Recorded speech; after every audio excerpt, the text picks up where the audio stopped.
Salam, apa kabarnya? Kurang semangat. Apa kabarnya? Haleluya, haleluya, haleluya. Di penghujung akhir bulan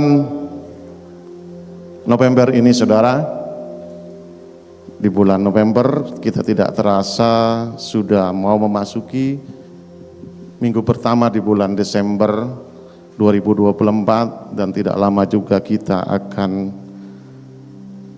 memperingati kedatangan Tuhan kita Yesus Kristus yang sudah pernah datang ke dunia ini. Hanya beberapa minggu lagi dan juga 1 bulan lebih kita akan meninggalkan tahun 2024 dan memasuki tahun 2025. Tetapi di pagi hari ini saya mengajak kita untuk merenungkan kebenaran firman Tuhan dan mendengar isi hati Tuhan dengan tema pagi hari ini, yaitu saya ambil dari perikop 5 gadis bijaksana dan 5 gadis bodoh dengan subtema kesiapan menyambut Tuhan. Amin.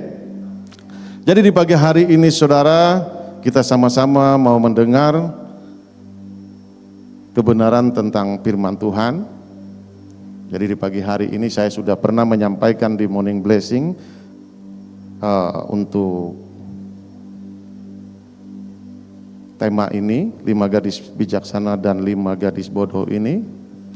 Tetapi saudara, saya yakin dan percaya juga saya tetap akan mengulang dan mengulang, karena kalau satu kali itu tidak cukup. Dan juga saya juga tidak yakin kalau semuanya ikut Morning Blessing yang hadir di sini, kurang yakin. Jadi saya harus mengulang kembali dalam hal ini, dan beberapa juga apa yang sudah disampaikan oleh gembala sidang kita tentang kebenaran firman Tuhan yang kami sering diajarkan untuk mengambil rema beberapa bagian. Karena juga dari gembala sidang kita juga kita harus impartasikan semua makanan-makanan rohani. Jadi pagi hari ini, saudara, kalau kita lihat dari konteks 5 gadis bijaksana dan 5 gadis bodoh. Di sini kalau kita lihat juga di kitab Matius, sebentar ini, ya. Di kitab Matius pasal 25 ayat 1 sampai 10, kalau kita lihat di sini, saudara, tentang perumpamaan tentang ke-10 gadis yang menunggu kedatangan mempelai laki-laki. Bukanlah sekedar cerita dongeng atau apapun itu, saudara, melainkan sebuah panggilan untuk merenungkan kesiapan kita menyambut kedatangan Tuhan Yesus kedua kalinya. Amin, saudara. Jadi di sini, saudara, saya mengambil dari kitab Matius, yaitu di pasal 25 ayat 1 sampai 10.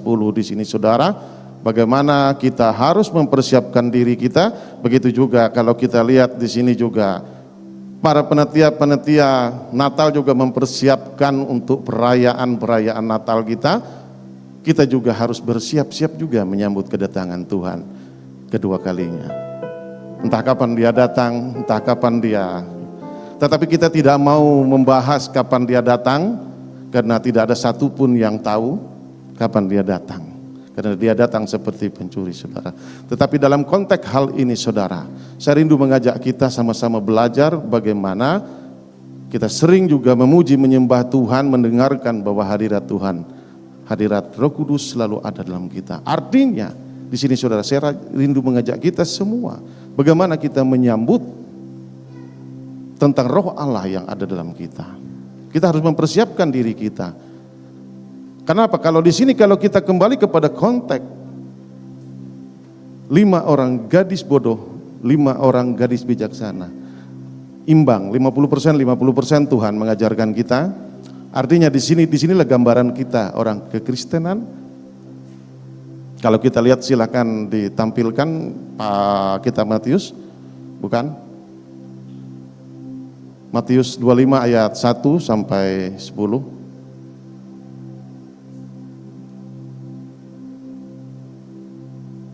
Alkitabnya, ya.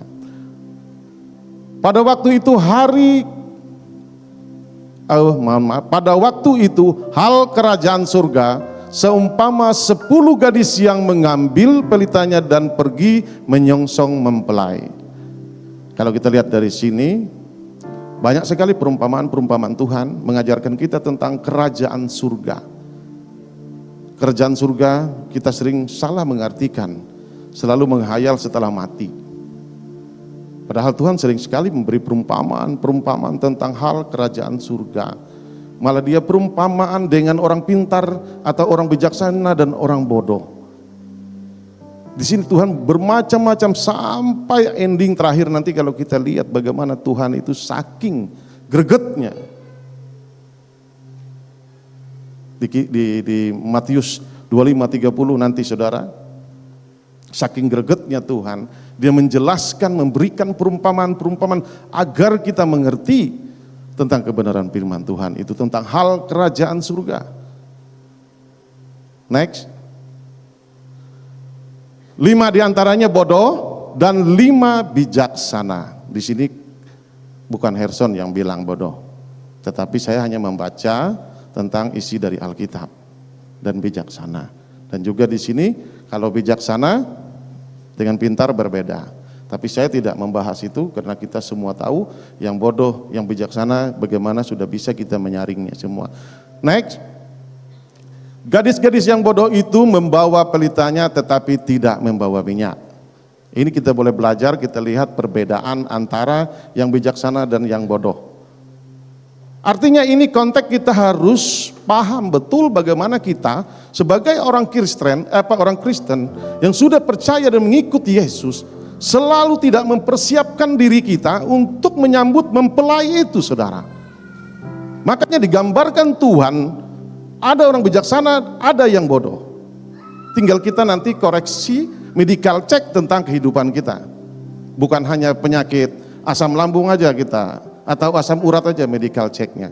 Makanya saudara, kalau kita lihat di konteks bagaimana pengajaran Tuhan itu mau menyelamatkan jiwa. Sering sekali gembala sidang kita di Morning Blessing berbicara tentang sakit jiwa. Sakit jiwa bukan gila, saudara. Beda dengan gila. Orang gila tidak pernah mengaku dirinya gila. Tetapi kalau sakit jiwa, obatnya di mana, saudara? Di gereja, di persekutuan, di komsel. Disitulah tempat medical check. Tetapi kalau sakit asam lambung, asam urat, perginya ke dokter. Jadi di sini saudara kita harus tahu betul bagaimana maksud Tuhan itu mengajar, menuntun kita, bagaimana dia mau menyembuhkan jiwa kita yang error rada-rada kalau komputer bahasanya. Supaya apa saudara? Kita mendapatkan bagaimana hidup di dalam kerajaan surga, di dalam dunia ini. Bukan sekedar menunggu kapan Tuhan datang yang kedua kalinya. Karena Tuhan tidak berbicara dalam hal itu. Selalu dia memberi perumpamaan-perumpamaan dalam kehidupan itu adalah tentang perumpamaan kerajaan surga. Kita harus mempersiapkan diri kita, bagaimana kita mempersiapkan diri kita untuk menyambut mempelai itu. Nah, seringkali kita berpikir kita mau mempersiapkan diri kita menunggu Tuhan datang 2 kali. Padahal Tuhan itu sudah ada di dalam bait suci yang ada di sini. Kalau sudah mengaku Tuhan Yesus sebagai juru selamat, Roh Kudus selalu ada sama kita di sini. Itulah yang kita siapkan dalam kehidupan. Kalau bait sucinya aja belum disiapkan, masih berantakan, harus diservis dulu. Harus diperbaiki. Di mana? Dengan firman-firman Tuhanlah memperbaikinya. Kalau rematik, asam urat dengan dokter lah. Kalau jiwa di gereja. Tentang bagaimana hamba-hamba Tuhan menyampaikan kebenaran firman Tuhan. Bagaimana juga di komsel persekutuan itu akan merubah pola pikir kita. Merubah gaya kita dengan firman Tuhan. Next. Sedangkan gadis-gadis yang bijaksana itu membawa pelitanya dan juga minyak dalam buli-buli mereka. Jadi di sini lihat konteks yang sudah bijaksana, dia tahu betul dalam kehidupan pun, kehidupan nyata pun, ketika dia menghadapi sesuatu yang gelap, dia harus menyediakan sesuatu yang terang. Bagaimana dia membawa bekal-bekalnya, begitu juga dalam kehidupan kita untuk menyongsong kedatangan Tuhan, kita harus menyiapkan diri kita, saudara. Amin, saudara. Kalau kita tidak menyiapkan diri kita, kalau kita tidak merubah pola pikir dan paradigma kita, maka kita masih belum namanya jiwa yang diselamatkan. Makanya Tuhan sering bilang, ada kalau kita lihat di dalam Alkitab, tujuan daripada gereja persekutuan itu ada, Tuhan itu datang bagaimana? Ya untuk menyelamatkan jiwa. Tapi seringkali kita tidak mau mengakui bahwa kita itu jiwanya sakit. Ini yang ditekankan oleh gembala sidang kita, dia mengajar kami, selalu mengajar. Karena kami ada suatu grup, di dalam grup dia mengajarkan kami selalu tentang bagaimana itu sakit jiwa. Jiwa itu tidak gila. Makanya adanya Tuhan itu mau memulihkan jiwa kita. Itulah keselamatan jiwa.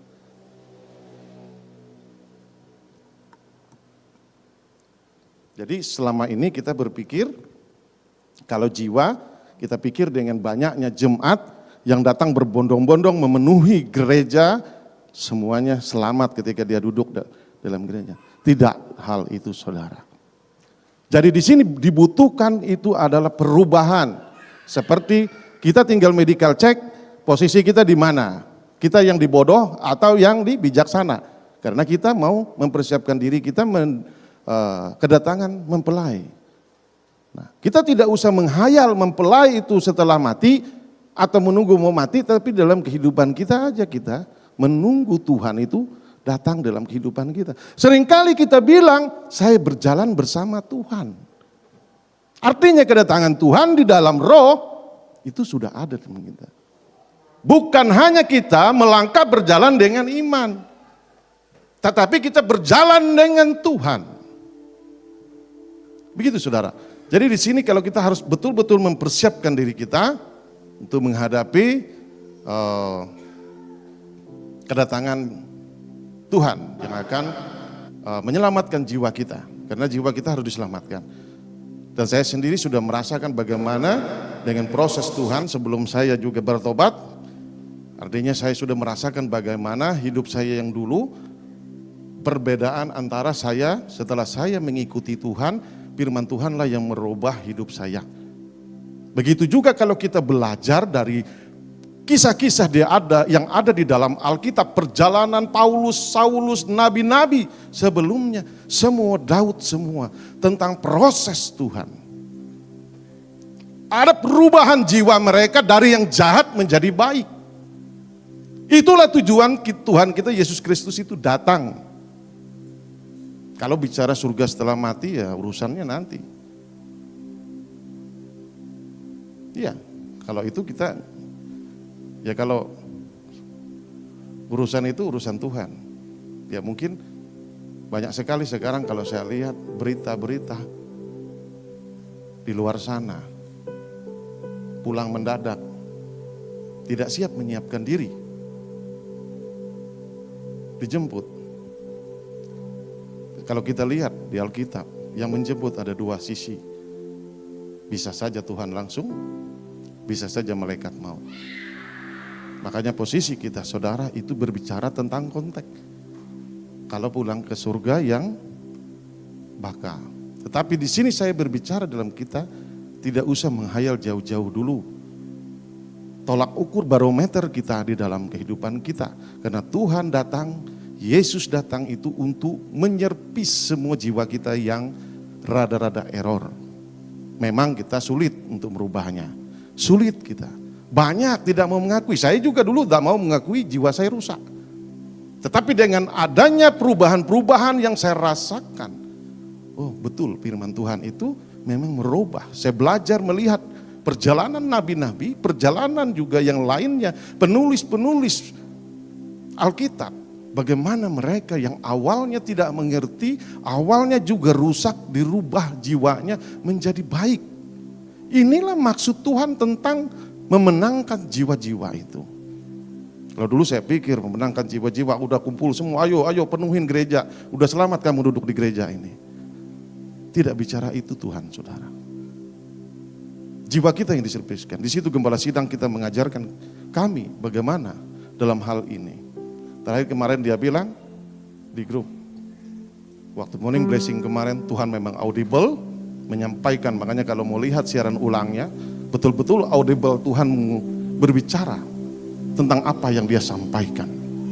Dan ini kami akan gali dan gali terus, minta tuntunan Tuhan untuk menyampaikan. Jadi karena dia adalah gembala sidang kita, itu juga yang saya impartasikan buat kita di sini yang tidak ikut morning blessing itu. Selanjutnya, tetapi karena mempelai itu lama tidak datang-datang juga, mengantuklah mereka semua lalu tertidur. Next. Waktu tengah malam terdengarlah suara orang berseru, mempelai datang. Sengsonglah dia. Next. Gadis-gadis itu pun bangun semuanya lalu membereskan pelita mereka. Next.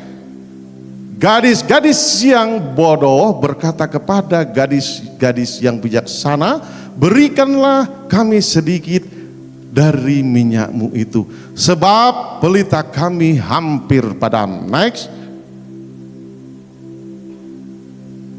Tetapi jawab gadis-gadis yang bijaksana itu, tidak, nanti tidak cukup untuk kami dan untuk kamu. Lebih baik kamu pergi kepada penjual minyak dan beli di situ. Yang ke-10. Akan tetapi waktu mereka sedang pergi untuk membelinya, datanglah mempelai itu dan mereka yang telah siap sedia masuk bersama-sama dengan dia ke ruang perjamuan kawin, lalu pintu ditutup. Amin, saudara. Kalau kita lihat apa yang sudah kita baca dari 1 sampai 10, kita bisa mengkoreksi diri kita bagaimana yang bijaksana mempersiapkan dirinya, yang bodoh tidak mempersiapkan dirinya. Padahal waktu masih ada, dia bisa saja membeli. Tetapi karena dia jiwanya belum diselamatkan, jiwanya belum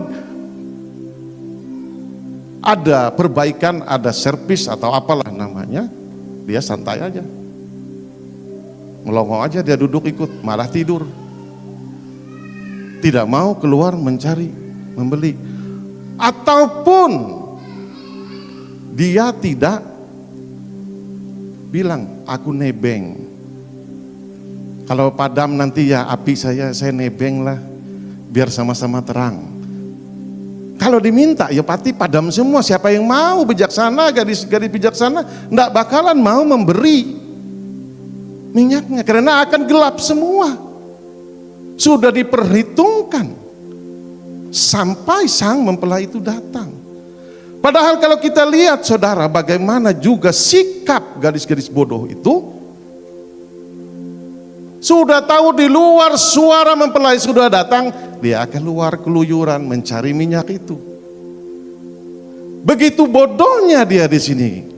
Inilah maunya Tuhan, memperbaiki jiwa kita supaya kita tidak bodoh.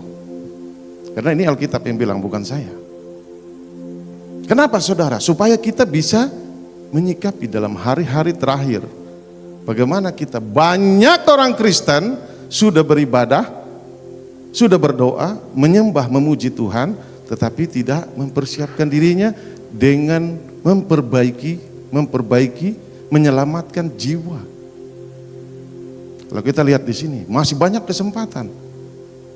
Jadi di sini dilihat adalah karakter kehidupan kita. Tuhan mengajarkan kita tentang karakter. Kembali ke slide. Nah, jadi di sini di kitab Matius pasal 25 ayat 11 sampai 12, mungkin ada 3 langkah mempersiapkan diri menunggu Tuhan hadir dalam kehidupan kita. Tanpa Tuhan, tanpa Roh Kudus, apakah kita bisa berjalan melangkah hari-hari kita? Tidak usah berpikir nunggu dia datang dari langit seperti yang tercatat di Alkitab dulu. Turun dari langit, tidak usah. Yang ada aja di sini kita, di bait suci ini. Dia ada sudah bersama kita. Tinggal kita perbaiki semua karakter kita. Jadi kalau kita lihat, yang pertama, ada 3 langkah mempersiapkan diri menunggu Tuhan. Yang pertama, mengenal akan Tuhan. Yang kedua, mendapatkan perkenanan Tuhan. Yang ketiga, mendapatkan identitas dari Allah. Kalau kita baca kitab Matius pasal sebentar.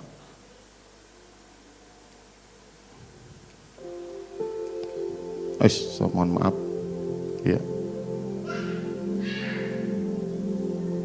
Yang pertama, mengenal akan Tuhan. Di sini kita bertanya.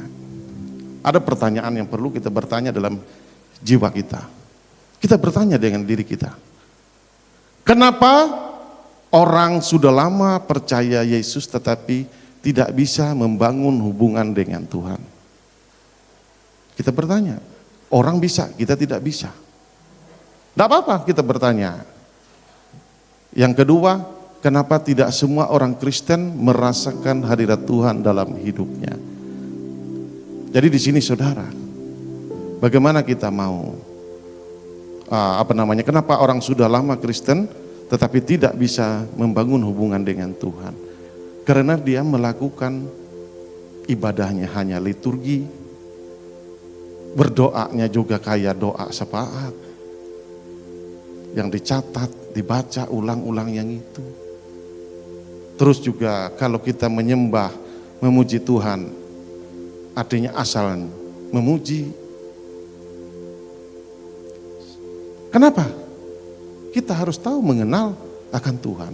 Kesenangan Tuhan adalah dipuji dan disembah. Hanya gembala sidang kita banyak mengajarkan tentang pujian dan penyembahan. Kita tahu di firman Tuhan juga berkata, di atas puji-pujian ada tahta kuasa Tuhan. Makanya di sini kita bersyukur di gereja kita tidak kekurangan pemain musik sore maupun pagi. Tuhan memang mengasihi kita di tempat ini, mengajarkan kita bagaimana kita memuji, menyembah Tuhan. Karena Tuhan suka dipuji dan menyembah. Kita harus cari tahu di mana kita cari tahunya. Kesukaannya, senangnya, contohnya di sini. Saya sama istri saya harus tahu kesukaannya apa, kesenangannya apa. Begitu juga kita dalam Tuhan. Seringkali kita hanya melakukan sesuatu itu hanya sekedar biar seperti kelihatan kita itu berdoa atau memuji Tuhan. Nah, jadi di sini kita perlu belajar bagaimana kita mengenal akan Tuhan. Kenapa tidak semua orang Kristen merasakan hadirat Tuhan dalam hidupnya? Bagaimana dia bisa merasakan? Dan dia tidak pernah menerima Tuhan itu. Ada. Selalu menunggu kedatangan yang kedua kali. Padahal Tuhan sudah ada di bait sucinya. Ini saudara, seringkali kita menjadi orang Kristen. Saya banyak sekali melihat di luar sana. Dengan sekarang, bagaimana kehidupan di luar Tuhan itu sangat berbeda. Coba kita lihat di kitab, kembali ke 11 sampai 12.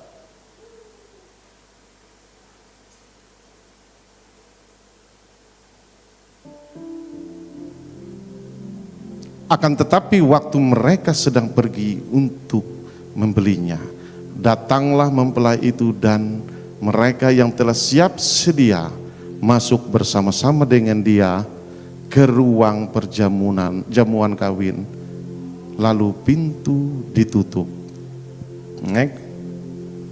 Kemudian datanglah juga gadis-gadis yang lain itu dan berkata, Tuhan, Tuhan, bukakanlah kami pintu. Padahal kalau kita belajar dari perumpamaan ini simpel, hanya lampu. Itu adalah perumpamaan.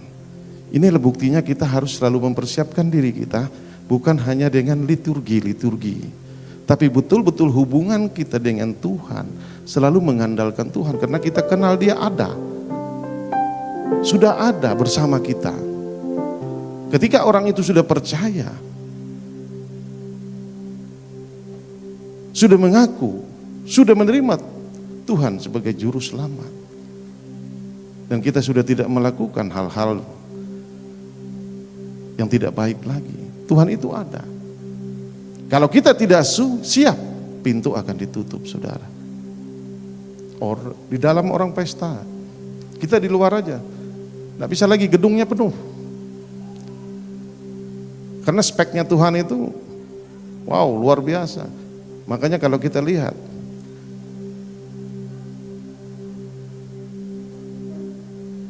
seperti lubang jarum katanya untuk masuk ke dalam kerajaan Allah itu.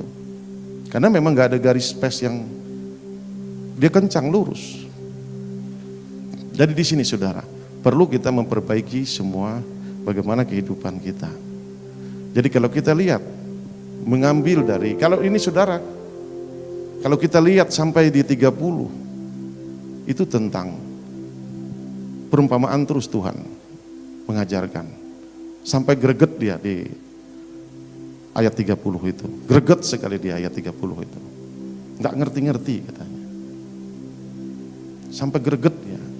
Dengan cara itulah Tuhan mengajar kita. Kembali ke ya. Yang kedua, mendapatkan perkenanan Tuhan. Kita buat pertanyaan lagi dalam hidup kita, dalam jiwa kita. Tak usah bertanya ke orang, kita bertanya sendiri. Kenapa Tuhan Yesus sering berbantah-bantahan dengan orang Farisi? Kita tanya sendiri. Saya udah baca tamat Alkitab, misalkan. Kenapa isi dari Matius sampai Wahyu itu urusannya orang Farisi dan Tuhan Yesus? Sampai Tuhan Yesus mati itu sama dengan orang Farisi. Saya bertanya ini dari pertama saya bertobat. Bertanya saya, kenapa Tuhan? Inilah gambaran kekristenan kita. Kalau orang Farisi, Saduki, itu hafal Alkitab. Bayangkan, mungkin lembarnya aja, kalau lembar demi lembar itu tahu dia. Tetapi untuk melakukan kehendak Bapa tidak. Nah, itu perbedaannya. Sering saya bertanya dan bertanya. Kenapa? Tuhan Yesus itu selalu berbantah-bantahan dengan orang Saduki. Segali dan segali, saudara. Ternyata apa? Inilah gambaran orang-orang kekristenan agamawi. Jadi di sini kita butuh medical check kehidupan kita. Apakah posisi kita jadi orang Farisi atau Saduki, atau mau jadi pengikut Yesus yang jiwanya sudah diselamatkan? Tinggal kita koreksi, medical check kita sendiri bahwa kondisi kita sudah pada posisi ini. Ada langkahnya, saudara. Kalau kita udah tahu posisi kita itu udah hafal katam. Kalau bahasa orang sebelah itu katam udah. Hafal betul semua ayat itu di mana.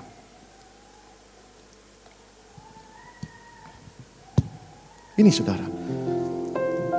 Jadi di sini orang Saduki, Farisi itu sudah lihat banyak mujizat. Sudah lihat banyak yang dilakukan Tuhan. Mujizat, kesembuhan, apapun sudah banyak. Kuasa Tuhan diperlihatkan. Tetapi tetap saja orang Farisi itu mengeraskan hatinya.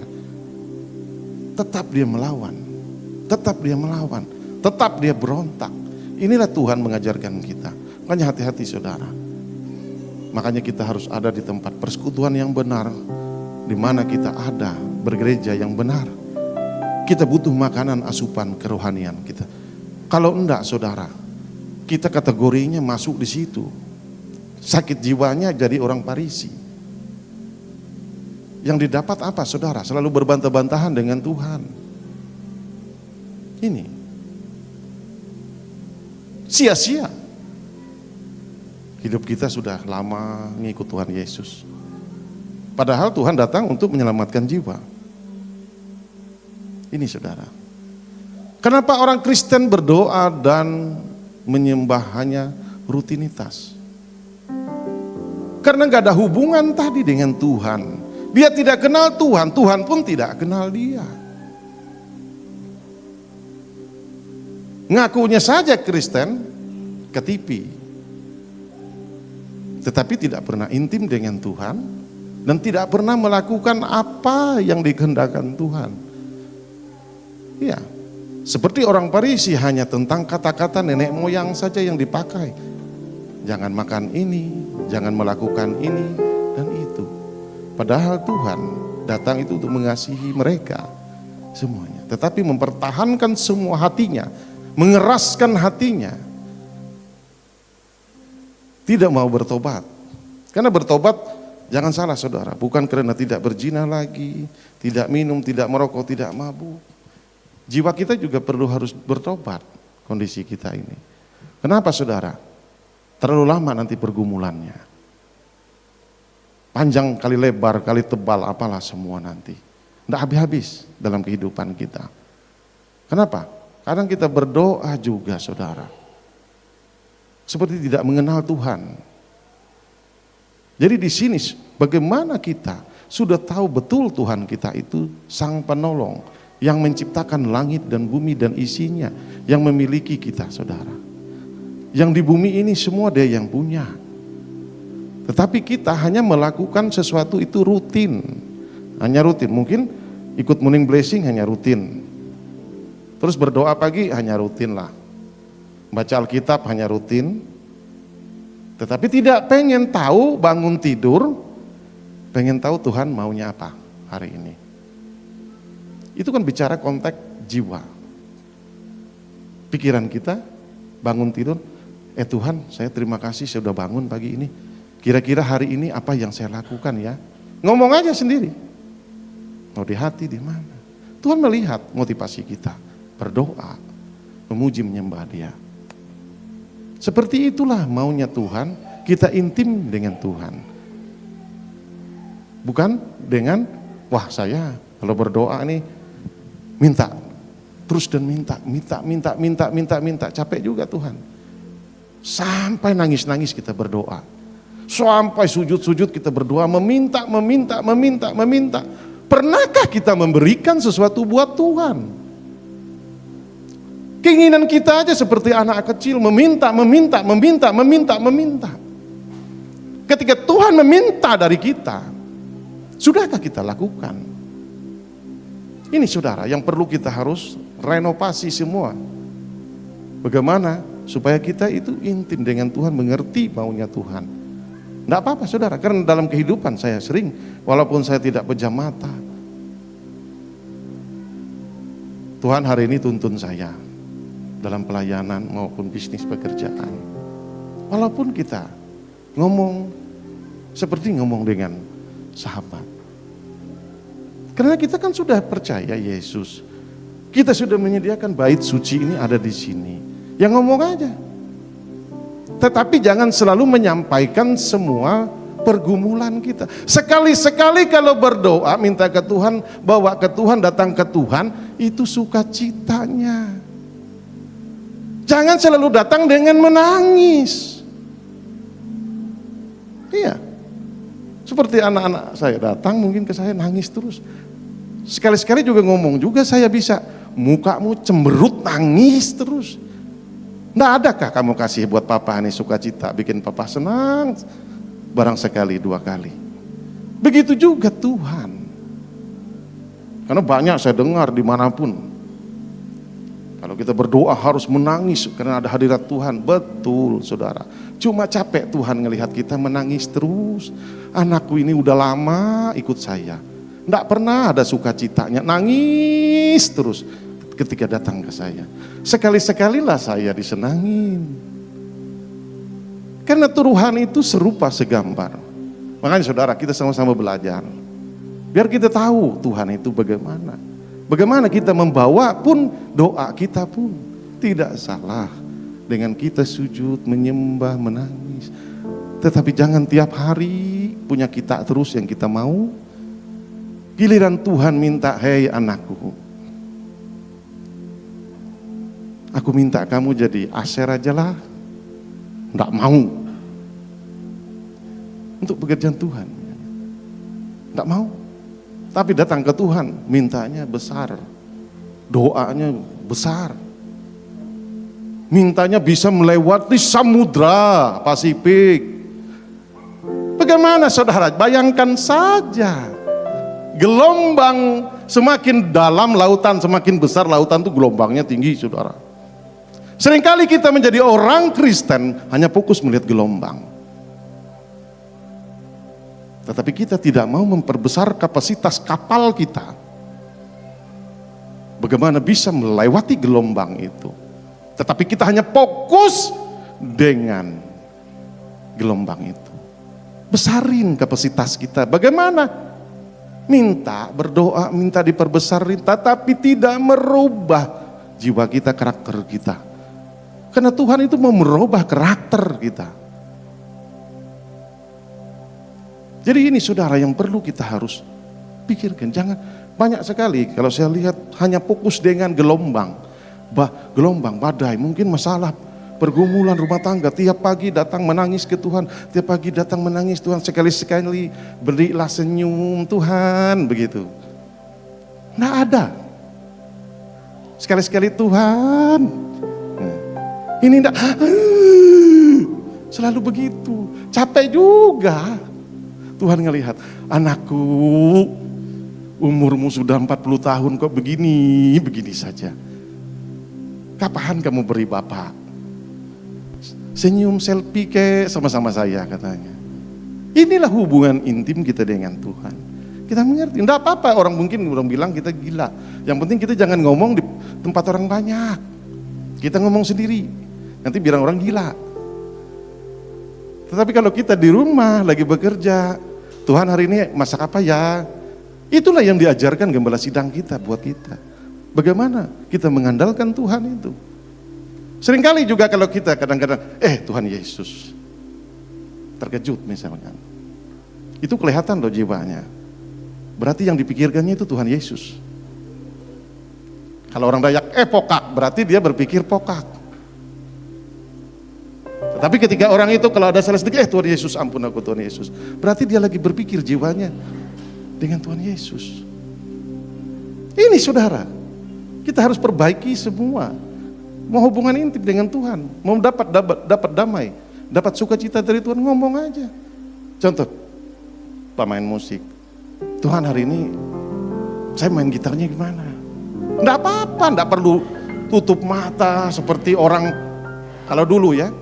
Waktu saya belum bertobat saudara, harus matiin di lampu, dimatiin, digelapin, mata terpejam, tabur sana tabur sini, seperti itu. Enggak, kalau intim dengan Tuhan enggak seperti itu, ngomong aja, kan sudah yakin terima Yesus ada di sini. Inilah yang perlu kita perbaiki semua, karakter kita. Jadi di sini saudara, makanya saya mengajak kita.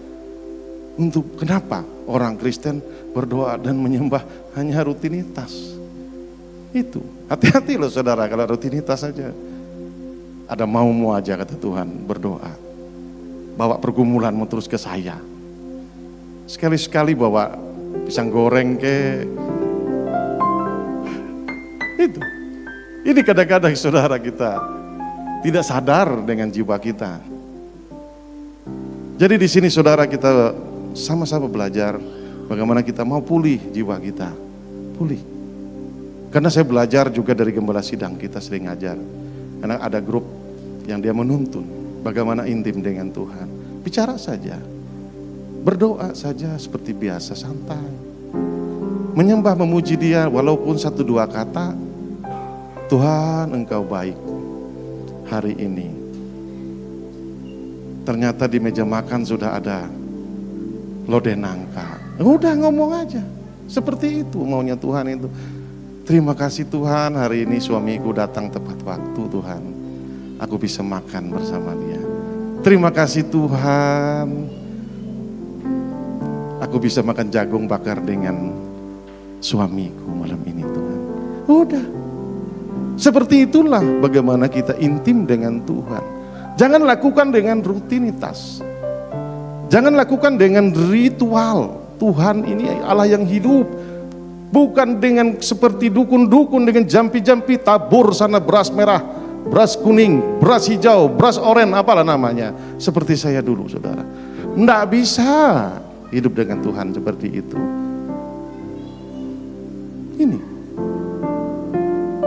Inilah hidup kita bersama Tuhan. Next. Oh ya, sorry. Yang ketiga, mendapatkan identitas dari Allah. Di Alkitab, kenapa orang Farisi hafal Alkitab dan sudah melihat mujizat yang dilakukan Tuhan, tetapi tidak berubah pendirian dan karakternya? Selanjutnya, apa itu karakter? Jadi kalau kita lihat, saudara, di sini, orang Farisi udah hafal seperti yang saya sampaikan tadi, udah katam, udah apa, tetapi tidak berubah. Karena dia lagi sakit jiwa, bukan gila. Kalau gila bicara sendiri, nggak pakai baju di luar sana. Kalau sakit jiwa, makanya Tuhan itu datang. Allah itu mengutus anaknya yang tunggal, Tuhan kita, untuk menyelamatkan jiwa. Jiwa yang mana? Contoh di sini banyak pengerja kita mau nyelamatin jiwa orang. Kita sendiri juga belum selamat. Inilah gambaran orang Farisi, saudara. Jadi kita perbaiki dulu. Saya juga belajar, karena capek saya 40 tahun hidup saya dulu. Capek, saya tidak kuat lagi. Makanya saya harus gali dan gali. Berbicara lewat entah apalah, pokoknya saya merenung. Kadang-kadang scroll, saya mencari yang remah dari gembala-gembala yang lain, saya dengar. Terus saya buka Alkitab, saya cari lagi. Sebelum saya berangkat kerja, saya lakukan hal itu. Ini, saudara. Apa itu karakter? Karakter, saudara, sifat. Karakter itu. Nah, sifat-sifat kita ini harus berubah, karakter-karakter kita. Ya contohnya, kayak saya dulu mungkin karakter saya tidak peduli urusan apapun itu. Karakter saya, lihat istri saya berangkat ngantar anak, kalau saya ingat sekarang bisa keluar air mata saya. Ngantar anak sekolah, panggil Gojek, lagi hujan-hujan, mobil ada aja, saya tidur ngorok aja. Karena jiwa saya rusak. Kadang-kadang saya ngeliat istri saya bisa di depan digendong satu, duduk di sini satu, di belakang satu, bawa anak saya ke sekolah. Kenapa? Jiwa saya waktu itu rusak, enggak peduli, mikirin diri saya sendiri. Ini, saudara, ketika saya bertobat mengikuti Tuhan, rasa kasihan, belas kasihan itu muncul. Mencintai istri saya itu muncul kembali dengan cinta mula-mula. Begitu juga kita dengan Tuhan. Perbaiki diri jiwa kita sehingga kita mencintai Tuhan itu sungguh-sungguh lagi. Itulah maunya Tuhan dengan kita. Ini, saudara. Hati-hati loh, saudara. Kalau lama-lama capek. Gara-gara motivasi jiwa kita menunggu kedatangan Tuhan ke yang kedua kalinya terus. Lagi capek-capeknya hidup, lagi pergumulannya hidup. Tiba-tiba malaikat maut datang duduk di samping kita. Gimana bro, udah capek hidupmu? Mau pulang sekarang? Ayo. Ada enggak yang siap seperti itu? Sementara lagi capek-capeknya dan belum jiwanya diselamatkan. Tiba-tiba malaikat maut datang duduk di samping kita. Sudah banyak pergumulan, sudah banyak masalah, tidak mau merubah karakter dan jiwa kita, bertobat tidak mau. Duduk lagi malaikat maut di samping kita. Kalau udah capek pulang sekarang kak bro? Kira-kira jawab apa kita? Kalau udah siap, iya. Tapi kalau tidak siap, terkencing-kencing. Iya. Jadi disinilah gambaran kekristenan itu. Makanya Tuhan ajarkan kita berjaga-jagalah dan bersiap-siaplah terus. Nggak usah nunggu Tuhan Yesus datang 2 kali.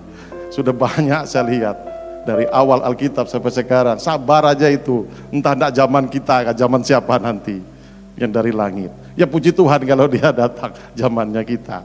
Tinggal dilihat nanti siapa yang naik, yang dibawa. Itu. Tapi sekarang saya mengajak kita bagaimana untuk jiwa kita ini bisa diselamatkan. Karena kita sering mengeraskan hati kita. Karena karakter itulah tujuan Tuhan merubah.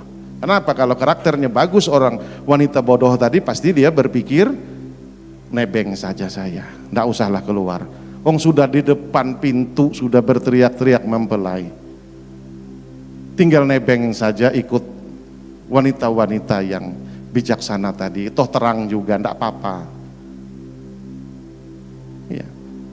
Tapi karena dia jiwanya masih belum diperbaiki karena bodoh tadi, keluarlah dia mencari minyak. Akhirnya apa yang didapat? Pintu ditutup, orang udah pesta di dalam. Ini saudara, capek akhirnya kan.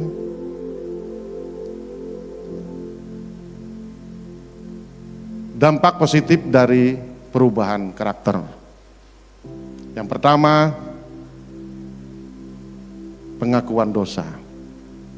Kalau kita sudah medical check bagaimana kehidupan kita, berarti kita ada pengakuan dosa terhadap Tuhan. Yang kedua, ada pertobatan. Yang ketiga, berbuah matang. Banyak kita orang Kristen yang sudah berbuah tapi buahnya tidak matang. Belum matang udah membusuk. Banyak.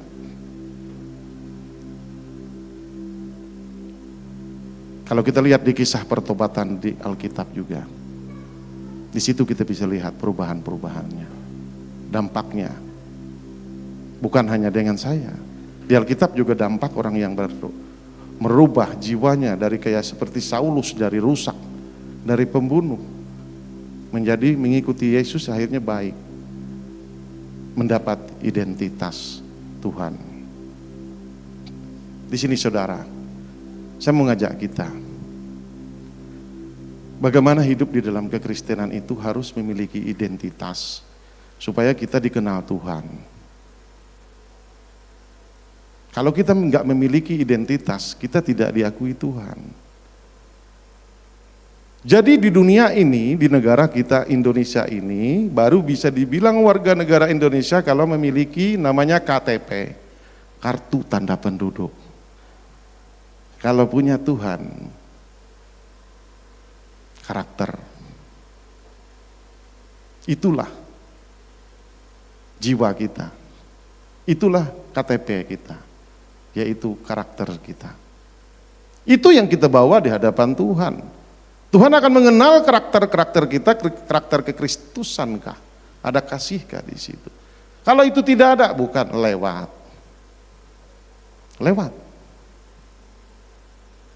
Tidak ada.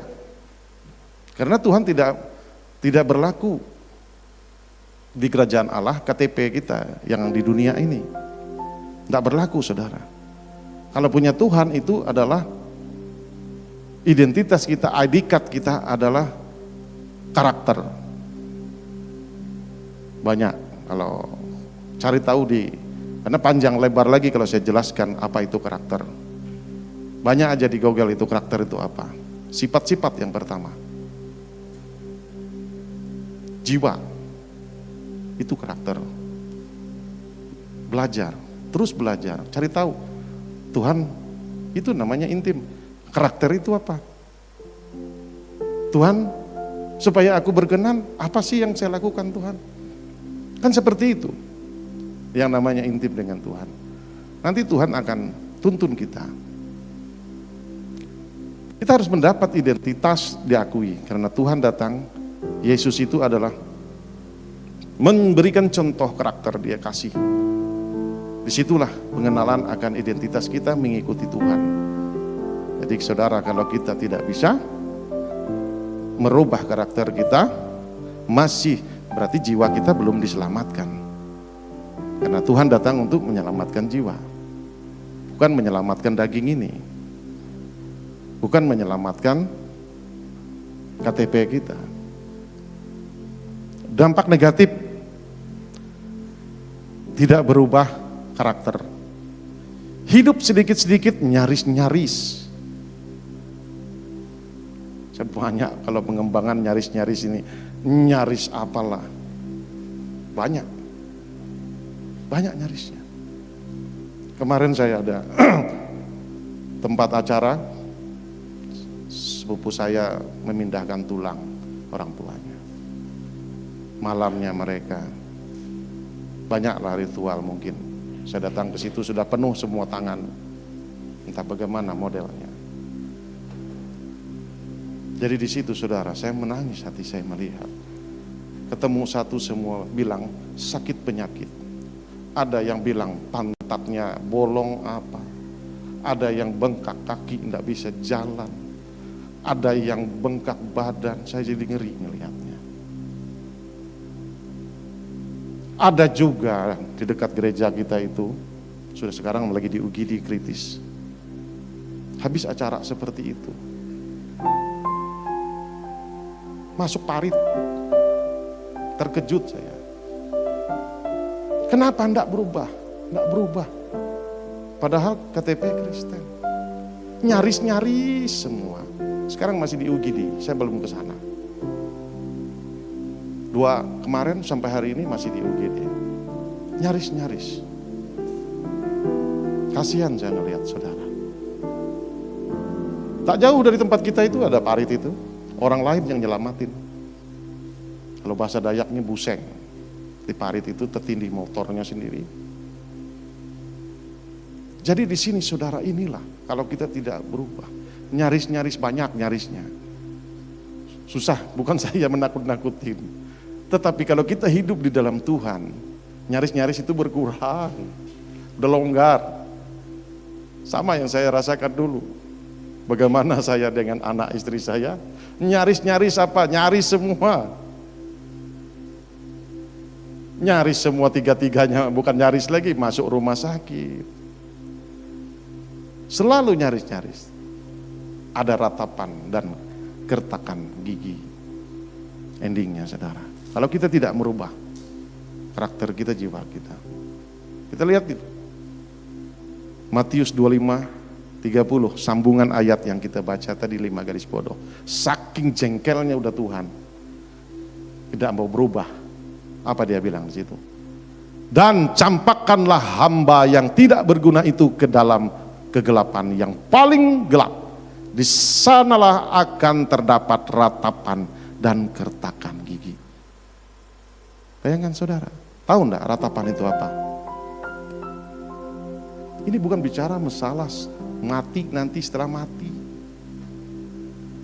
Tapi sekarang ratapan itu tangisan, kepedihan. Ratapan, meratapi terus meratap. Nyaris-nyaris tadi meratap dan meratap. Bayangkan. Kalau kita tidak berubah karakter kita. Kertakan gigi itu saudara, amarah dengan jiwa kita. Kenapa seperti ini? Kenapa seperti itu? Kenapa padahal saya sudah menyembah, sudah memuji, sudah baca Alkitab, sudah berdoa. Itulah ratapan, kertakan gigi. Tak usah berpikir api neraka. Karena ini konteksnya 5 garis bodoh. Dan perumpamaan yang diberikan Tuhan. 1 minggu saya meremakan. Bukan, hampir sebulan. Baru saya berani khotbahkan. Saya renungkan ratapan dan kertakan gigi. Saya cari tahu. Maksudnya apa Tuhan? Dulu saya sempat berpikir itu setelah mati. Enggak. Itulah gambaran kita. Ratapan ya meratap. Menyesal apa-apa pokoknya menangis terus dan terus. Meratapi sesuatu yang tidak jelas. Meratapi mungkin gelombang kehidupan yang luar biasa tingginya. Kenapa saudara? Kita tidak mau merubah karakter kita. Tuhan datang untuk memberi teladan dan contoh karakter Yesus. Kenapa? Mengikuti Yesus, nyaris-nyaris. Karena nggak boleh mendua. Tidak boleh mendua, satunya ikut yang lain, satu ikut Tuhan. Nggak boleh. Makanya yang didapat apa? Ya ratapan. Kalau kita lihat konteks, kita tidak belajar. Tidak berubah karakter kita. Iya. Terus juga penghakiman dari Tuhan. 1 Petrus 4:17. Karena sekarang telah tiba saatnya penghakiman dimulai, dan pada rumah Allah sendiri yang harus pertama-tama dihakimi. Dan jika penghakiman itu dimulai pada kita, bagaimanakah kesudahannya dengan mereka yang tidak percaya pada Injil Allah? Ini bicara konteks bait suci. Makanya kalau kita tidak berubah karakter kita, dimulailah penghakiman itu. Makanya nyaris-nyaris sampai kita bertobat. Nyaris-nyaris sampai kita kibarkan bendera putih. Baru kita cari Tuhan. Baru kita percaya Tuhan. Karena hebatnya orang Farisi, khatam semua Alkitab, tapi dia tetap memusuhi Tuhan Yesus. Tidak percaya Tuhan. Padahal banyak mujizat yang diperlihatkan untuk orang Farisi. Karena jiwanya belum diselamatkan. Karakternya belum berubah, masih mengeraskan hati. Ini saudara. Jadi kalau kita lihat saudara, kenapa orang Kristen banyak nyaris-nyaris? Ya inilah. Jangan dilewati baca Alkitab ini saudara. Dulu saya baru-baru saya lewatin cepat-cepat aja. Enggak mau saya cari remanya apa. Ngeri saya lihat. Pura-pura saya kan enggak ngelihat. Iya. 25 Matius 25 ayat 30. Pasal 30. Dan juga tadi, nah ini sering saya baca, saya lewat-lewatin aja saudara. Tapi sekarang saya enggak mau. Saya cari Tuhan, apa maksudnya ini? Karena saya enggak mau Tuhan berada di posisi ini, saya bilang. Capek Tuhan, 40 tahun dulu saya, hidup saya. Enggak mau lagi, aku mau berubah. Itu saudara. Dan juga saudara, seringkali kita mendapat orang Kristen dapat penghakiman. Kita menyalahkan Tuhan. Enggak, firman Tuhan tidak pernah akan kembali sia-sia. Firman Tuhan itu bagi pengikut Tuhan, itu akan aktif semua. Tapi kalau kita dihakimi karena kebaikan kita, amanlah, kita selamatlah. Karakter kita berubah, kita sudah ada karakter Yesus mengasihi. Ya, walaupun kita pelan-pelan saudara. Yang sebelumnya tidak bisa Pak Erson, tidak bisa langsung kontan, betul. Enggak apa-apa, berubah aja. Pelan-pelan juga enggak apa-apa. Yang penting jangan sampai kita belum berubah tapi malaikat maut sudah ada duduk di samping kita. Atau Tuhan Yesus datang kedua kalinya. Enggak apa-apa. Kalau kita tahu kapan dia datang. Ini. Jadi di sini saudara, kita sama-sama belajar pagi hari ini. Karena saya rindu juga kita semua mengalami, apalagi di sini pagi hari ini banyak pengerja. Saya mau semua pengerja juga mendapatkan rema ini agar kita hidup bisa merubah, menyelamatkan jiwa kita dulu sebelum kita menyelamatkan jiwa-jiwa menjadi alat-alatnya Tuhan. Kita dulu yang harus selamat dulu. Karena saya juga tidak mau saudara jadi calok surga. Tidak mau saya, surga. Saya berdiri di sini, dari tadi bicara surga loh. Iya, nggak mau saya. Saya bicara surga, kerajaan Allah. Saya sendiri tidak masuk. Saya rugi. Itu. Jadi kehidupan kita itu harus berubah karakter. Karakter yang keras, karakter yang suka apalah, pokoknya kita pelan-pelan. Yang penting yang seperti yang saya bilang tadi, sebelum mereka itu datang, Yesus yang kedua kalinya atau malaikat maut, kita udah berubah. Jangan kita keraskan hati kita. Capek hidup mengeraskan hati. Kalau saya mau, kadang-kadang saya berpikir sering dalam urusan pekerjaan. Ya mungkin dari pihak owner bisa menegur. Dulu saya protes, saudara, belum bertobat. Saya lawan terus, punya saya yang benar. Sekarang saya tak berani lagi, saudara. Ya, siap diperbaiki. Ya, bekerjalah seperti untuk Tuhan dan untuk Tuhan, dari Tuhan, untuk Tuhan. Itu. Dulu, saudara, pukul-pukul meja saya melawan orang-orang. Dan tidak boleh disalahkan pekerjaan saya. Makanya saya bilang, capek kalau saya tidak mau juga merubah diri saya, karakter saya, dari yang suka melawan, suka berontak. Akhirnya saya harus memahami. Tetapi puji Tuhan enak, saudara. Enak. Enak, saudara, ketika kita memaafkan, mengampuni sesuatu, atau kita tunduk saja. Saya kan contoh di gembala sidang kita, Pak Thomas, lebih tenang dan lebih nyaman. Tidak ada yang saya harus menahan. Kayak gini, tidak ada. Oh ya, siap. Seperti tentara, siap. Ya udah, langsung plong semua. Walaupun sedikit-sedikit, sebenarnya benar punya saya dari hati kecil kan, tapi taat saja. Karena pemimpin saya pasti memikirkan nasib saya, hidup saya. Nah sering dia bilang saya, entah berapa kali saya doain kalian ini, setiap saya berdoa. Berarti dia pikirkan saya, pemimpin saya yang mengasihi saya. Makanya di situ saudara-saudara saya belajar, dan itu juga saya terapkan di dalam dimanapun saya bekerja. Saya harus tidak mau lagi seperti dulu capek.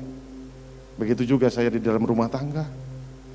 Dulu sama istri kadang bisa bantah-membantah, sekarang ya siap.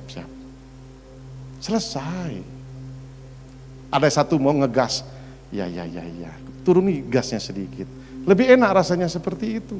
Oh coba kalau lo dulu, tanya istri saya ngegas, terus hilang. Pulangnya 2-3 hari nanti baru pulang. Memang gak bertengkar, gak ribut kayak meledak.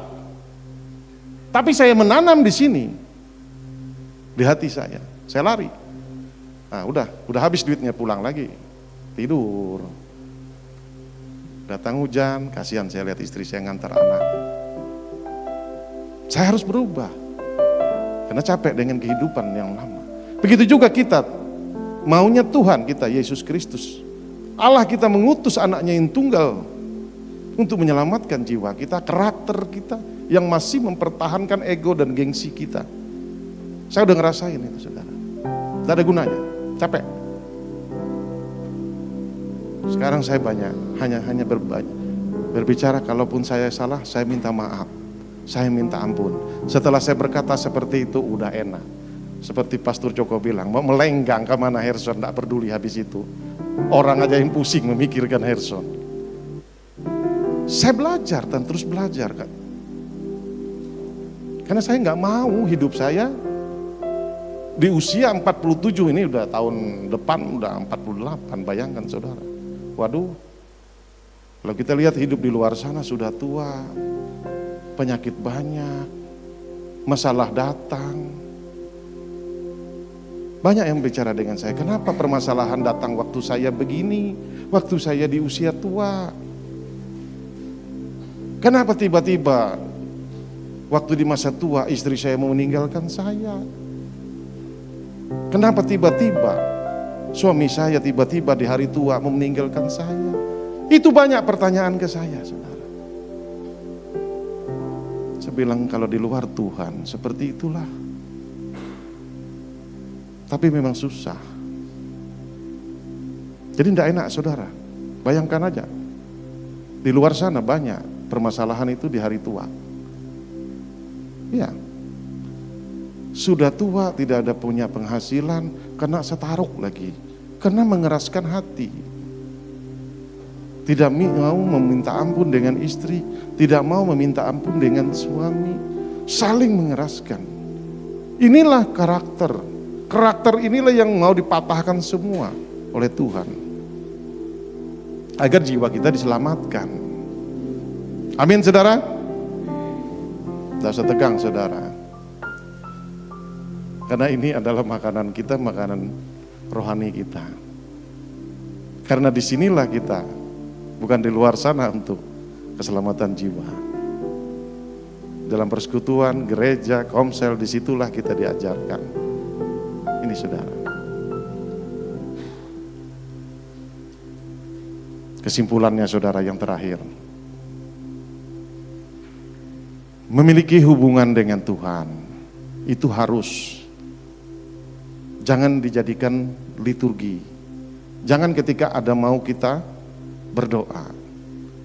Saya juga pernah di zona itu saudara. Saya pernah di zona itu berdoa hanya ada maunya. Sekarang saya belajar, terus belajar. Bersyukur, saya ketemu orang, mungkin saya ketemu Peri, pulangnya saya doa. Terima kasih Tuhan hari ini Engkau perjumpakan aku dengan Peri. Saya tidak tahu rencanamu Tuhan apa. Aku ngikut aja Tuhan, gue bilang. Ya udah, selesai. Amin. Belajarlah seperti itu, begitu dan begitu, saudara. Apa yang kita lakukan setiap hari. Makanya seperti yang saya bilang tadi, saudara, memiliki hubungan dengan Tuhan. Makanya kalau kita lihat di kampung, pokak katanya ketemu jatuh. Ada juga, Yesus. Nah ini udah jiwa itu berarti udah Yesus yang dipikirkannya. Itu. Kelihatan loh saudara. Dulu mana pernah kayak saya itu, Yesus enggak pernah. Matimu. Narara tute. Itu dulu saudara. Saya harus berubah. Andalkan Tuhan. Sebut nama Tuhan kita. Makanya di situ saudara, bagaimana memiliki hubungan dengan Tuhan itu seperti itu. Karena apa saudara? Kalau kita lihat di Alkitab, perkara-perkara di ataslah yang harus kita pikirkan. Ya udah, kita sudah menyerahkan kepada Tuhan kita yang merancangkan kebaikan buat kita. Tuhan hari ini mau apa silahkan, monggo. Aku ngikut saja Tuhan. Seperti Pak Thomas bilang gembala sidang kita. Tuhan hari ini saya khotbah pakai baju apa? Entah Tuhan ngomong atau tidak, urusan Tuhan. Yang penting hati kita, niat kita mengandalkan Dia. Dengan cara apapun Tuhan, nanti mungkin dengan cara Dia bilang yang lainnya Dia tutup semua mata kita tidak ngelihat. Iya. Saya kemarin sama John Samuel, Yudi, kok hari-hari ini capek saya ngurus kunci aja. Oh Tuhan, saya bilang. Kenapa saudara? Udah malam kan? Kunci gereja, kunci kantor, semuanya saya bingung mencarinya di mana. Padahal besoknya saya ada ketemu semua di tas saya itu yang saya guncang begini, saya balik begini. Nggak ada. Kenapa? Saya lupa kalau saya itu, Tuhan tuntun saya ya hari ini. Pagi-pagi udah ngomong gitu. Sudah malam hari masih memikirkan urusan pekerjaan. Dengan cara Tuhan lah ditutuplah semua mata saya, tidak melihat kunci itu. Kalau kita pikir itu sebenarnya kebetulan tidak, saudara. Sering kita lakukan hal itu. Itulah jawaban doa kita. Sudah Tuhan bilang, udah malam, tidak usah diurus lagi, tidurlah, istirahatlah. Kadang-kadang baru saya sadar, iya, saya bilang, John, udah John, capek aku John ngurus kunci 3 hari ini. Kunci pastori, kunci gereja, kunci kantor saya. Karena gila, saya bilang kalau kayak gini terus, urusan kunci aja. Nah itulah ketika Tuhan menuntun kita, tidak kita sadari jawaban doa. Makanya saudara kadang-kadang saya doa, yaitu gayanya, Tuhan hari ini tuntun kaki saya, ya seperti itu. Tidak sadar akhirnya dilakukan Tuhan buat kita. Kadang-kadang kalau saya ngeraskan hati, saya marah, telepon satu, mana kunci? Telepon satu, mana kunci? Kenapa kalian ini bikin saya seperti ini? Saya belajar tidak mau lagi. Iya Tuhan, kuncinya mungkin saya harus istirahat lah. Udahlah, berangkat saya hari Senin. Senin apa itu ke kantor. Kok ada ya kuncinya? Padahal saya bolak-balik sampai saya tumpahin tas saya itu. Kunci itu bukan satu, saudara, banyak isinya. Dari ruang depan, ruang belakang, kamar satu, ruang satu. Sampai tidak bisa saya nemuin. Itulah cara Tuhan menuntun kita. Karena doanya minta Tuhan menuntun setiap hari. Tuntun kedua langkah kakiku. Makanya kadang-kadang banyak dulu cerita waktu di sini. Kadang-kadang saya bisa keluar jam 11 malam, bisa ke pastori. Ngelihat orang di sebelah sini, anak-anak pastori, ada-ada aja. Ada yang bawa main game, bawa PlayStation di pastori. Sewa dari mana dulu, ini baru saya ceritakan.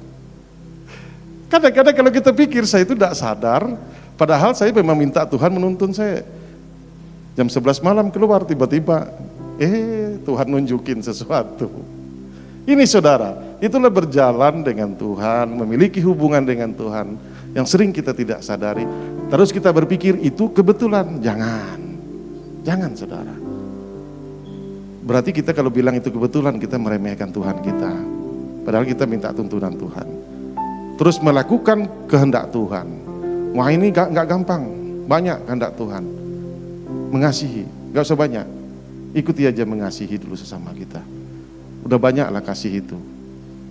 Makanya kalau kita orang luar sana berpikir, kalau kamu ditempeleng pipi kiri, kasih lagi kanan. Mana yang mengutuk kamu, minta berkat dari dia. Kan itu yang diajarkan Tuhan. Bayangkan saudara, kehidupan bersama Tuhan itu seperti itu. Nah, inilah bagaimana kita melakukan kehendak Tuhan. Nah, kalau kita lawan, ya enggak kita ngikutin kata Tuhan. Memiliki identitas dari Tuhan. Bagaimana identitas tadi, saudara, adalah karakter. Karakter jiwa kita itu diselamatkan, itulah identitas kita bisa mengikuti Tuhan kita Yesus Kristus. Terima kasih, Tuhan Yesus memberkati kita.